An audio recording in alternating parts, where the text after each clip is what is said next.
સ્વામિનારાયણ. મારું નામ દયાણી દેવાંશ કલ્પેશભાઈ છે.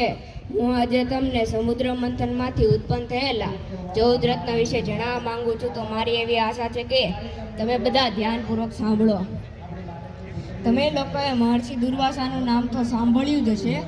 એક વખત મહર્ષિ દુર્વાસાને શ્રાપને કારણે સ્વર્ગ પરથી ઐશ્વર્ય, ધન અને વૈભવ જતું રહ્યું હતું.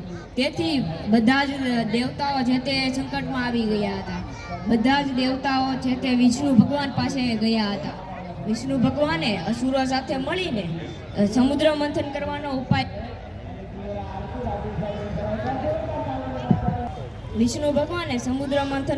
ઉપાય જણાવ્યો હતો.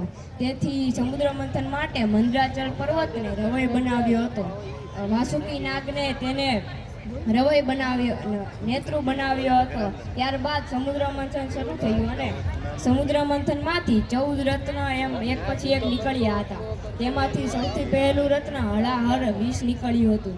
આથી બધા જ પશુઓના પ્રાણ સંકટમાં આવી ગયા હતા. તેથી શંકર ભગવાને હળાહળ જે છે તે પોતાના કંઠમાં ધારણ કર્યું હતું.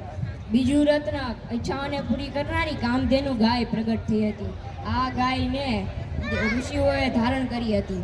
ત્રીજું રત્ન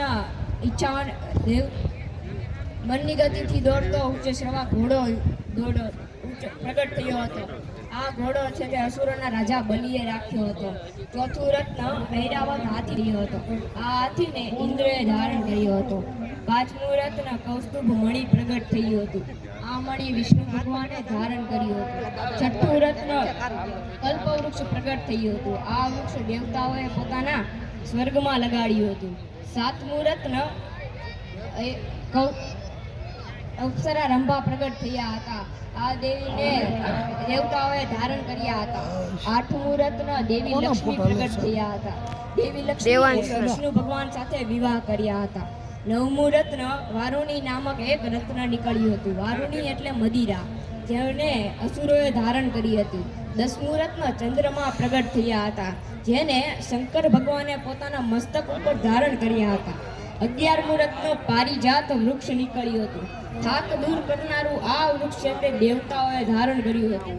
12મું રત્ન પાંચજન્ય શંખ પ્રગટ થયો હતો.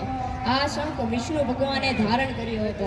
અમૃત કળશ લઈને પ્રગટ થયા અને તેમ વિષ્ણુ ભગવાને મોહિનીનું રૂપ ધારણ કરીને અસુરોથી બચીને દેવતાઓને અમૃતનું રસપાન કરાવ્યું. જય હિન્દ, જય ભારત અસ્તુ.